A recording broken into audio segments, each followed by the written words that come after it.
Assalamualaikum warahmatullahi wabarakatuh. Ila asyrafin nabil Mustafa Muhammadin sallallahu alaihi wasallam wa ala alihi wa azwajihi wa dzurriyyatihi minal anbiya'i wal mursalin wa ala alihi wa sahbihi ajma'in. Wabil khusus al-musannif hadzal kitab wa nafa'ana bi ulumina sya'ulhamul Fatihah. A'udzu billahi minasyaitonir rajim. Bismillahirrahmanirrahim. Alhamdulillah. Ar-Rahmanir Rahim. Maliki yaumiddin.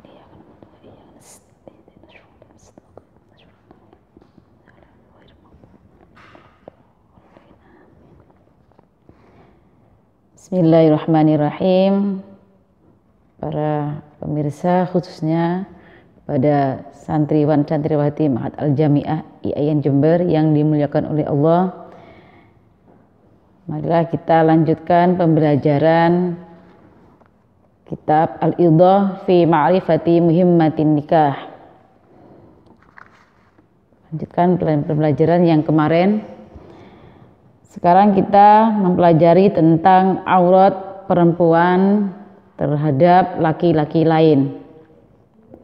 Melihatnya laki-laki kepada perempuan itu ada 4 bagian, ada 4 macam. Orang laki-laki melihat kepada orang perempuan itu ada 4 macam. Nawwanadar rajuli ilal mar'ati ala adrubin minha. Sebagian dari itu ialah nadharuhu ilal mar'atil ajnabiyyati ghairi halilatihi fa ghairu jaizun mutlaqan idza kana ila ghairi wajhiha wa kaffaiha. Melihatnya seorang laki-laki kepada perempuan lain yang bukan halalnya, yang bukan istrinya, maka bagaimana hukumnya? Fa ghairu jaizun, tidak boleh. Jadi laki-laki itu harus pandai-pandai menjaga pandangan terhadap wanita yang bukan istrinya. Ini yang pertama. Jadi harus Ghodul basor. Pasti kalau laki-laki melihat perempuan selain mahramnya, selain istrinya, nah nanti dari mata melihat, kok cantik gitu ya. Habis itu nggak melihat, maksiat. Tapi diulang lagi, kok maneman, dilihatnya lagi. Nah, berarti pandangan yang keduanya itu yang maksiat. Yang pertama melihat tanpa sengaja, subhanallah cantiknya anak itu. Tapi jangan dipandang, tambah-tambah dipelototin, langsung mempalingkan wajahnya, sudah. Tapi kalau habis itu dipikir kok eman-eman, mubazir, nggak dilihat, diulangi lagi. Nah, yang mengulanginya itu yang maksiat, yang berdosa. Kalau pertama melihatnya tanpa sengaja itu nggak apa-apa. Secara mutlak, kecuali wajah dan kedua telapak tangan. Jadi seorang laki-laki boleh melihat wanita lain yang bukan istrinya, melihat wajah dan telapak tangannya. Nah itu makanya dalam agama kita itu wajah dan telapak tangan, aurat perempuan itu semua badannya kecuali wajah dan kedua telapak tangannya. Sedangkan kaki itu termasuk aurat.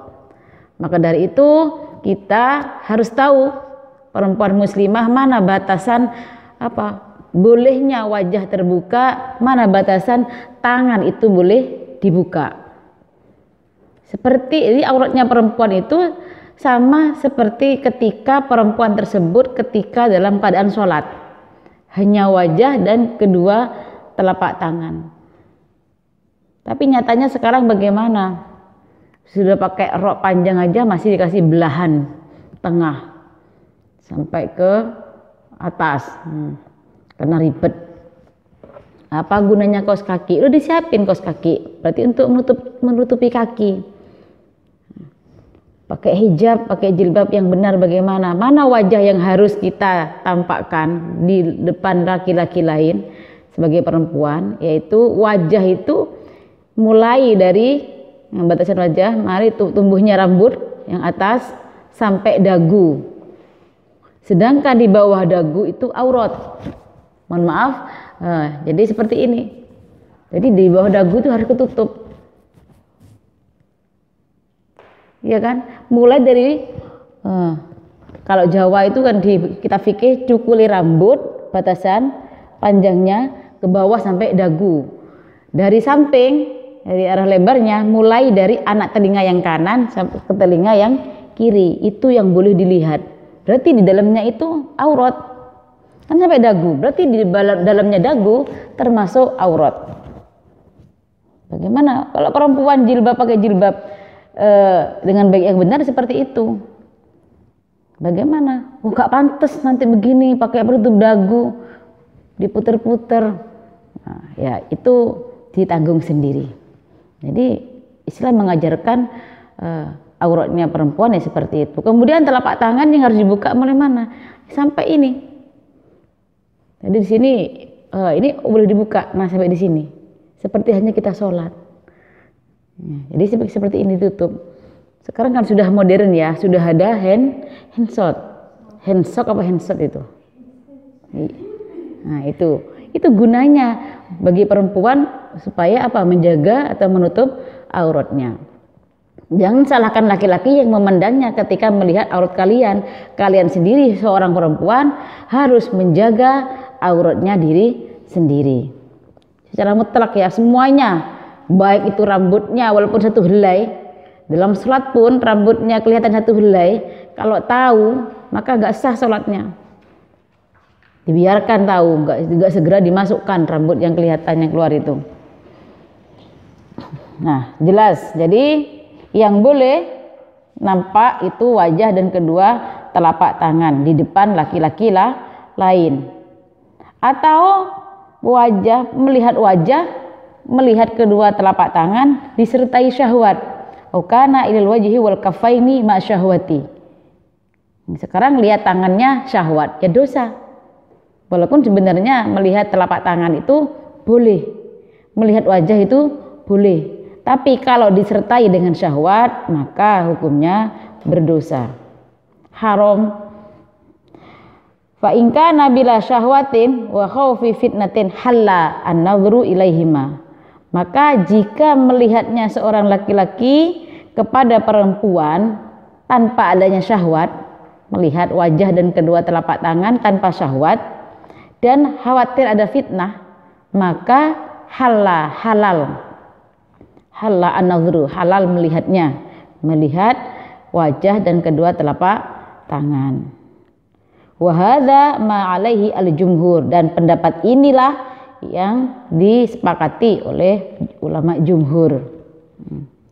Nah itu, jadi poin pertama adalah melihatnya seorang laki-laki kepada perempuan lain yang bukan istrinya itu nggak boleh kecuali wajah dan kedua telapak tangan. Kemudian kalau melihat wajah dan kedua telapak tangan itu disertai dengan syahwat, maka maksiat atau haram. Jika tanpa syahwat dan khawatir ada fitnah, maka halal untuk melihatnya. Wa amma auratuha amamal ajanibi fajami'u badaniha siwa wajhiha wa kaffaiha. Adapun auratnya perempuan di depan laki-laki lain, semua badannya selain wajah dan kedua telapak tangan, ini wa qad naqala al-ijma' ala dzalika al-qadi Iyadul Maliki wa Ibnu Hajarin al-Haytami asy-Syafi'i wa qala Ibnu Hajarin innahu la yalzamu min man'i wulatil umuri lin nisa'i al-khuruja safiratin ay kashifatil wajhi lil maslahati al-ammati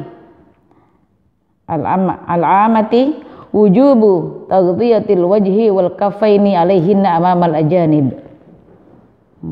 Keterangan lagi bahwasannya auratnya perempuan di depan laki-laki lain semua badannya kecuali wajah dan kedua telapak. Dan sungguh telah menukil Al-Qadhi Iyadul Maliki dan Ibnu Hajar Al-Haytami Asy-Syafi'i mengatakan la yalzamu tidak mengharuskan, bukan suatu keharusan bagi siapa?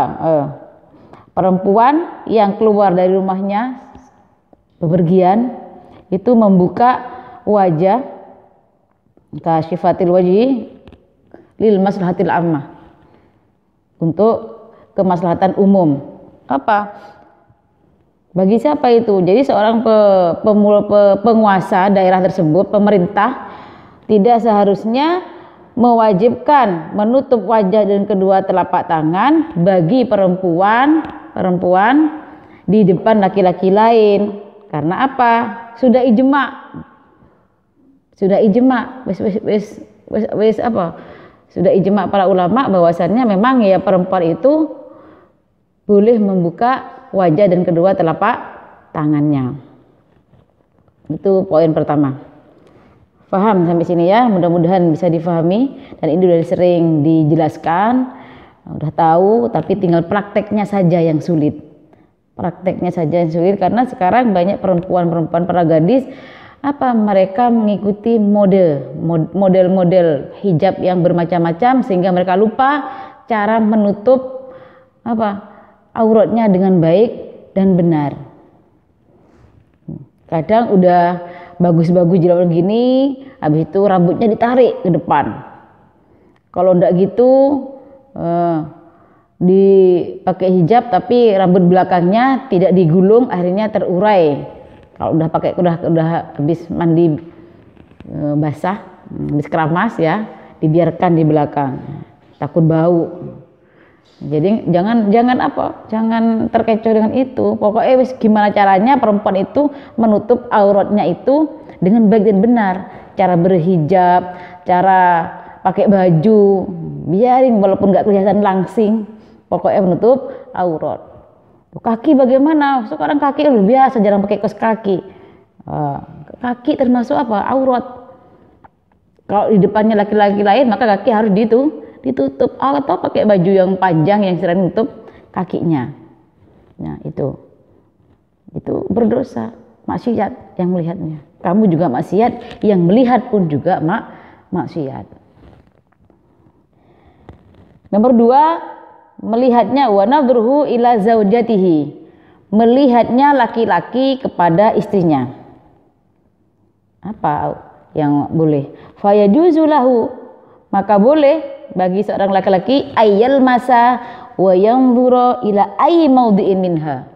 Bagi suami boleh melihat istrinya, perempuan yang jadi istrinya, boleh menyentuh, boleh melihat di semua tempat, mulai dari ujung rambut sampai ujung kaki, halal. Walaupun jadi boleh telanjang depan suaminya, malah pahala itu yang dicari. Nggak usah malu-malu. Pertama-tama malu nggak apa-apa, lama-lama malu-maluin. Bahkan seorang istri harus menawarkan diri kepada suaminya. Apakah dikau berkehendak malam ini, sayangku, kasihku, pujaan hatiku? Nah, seperti itu ya.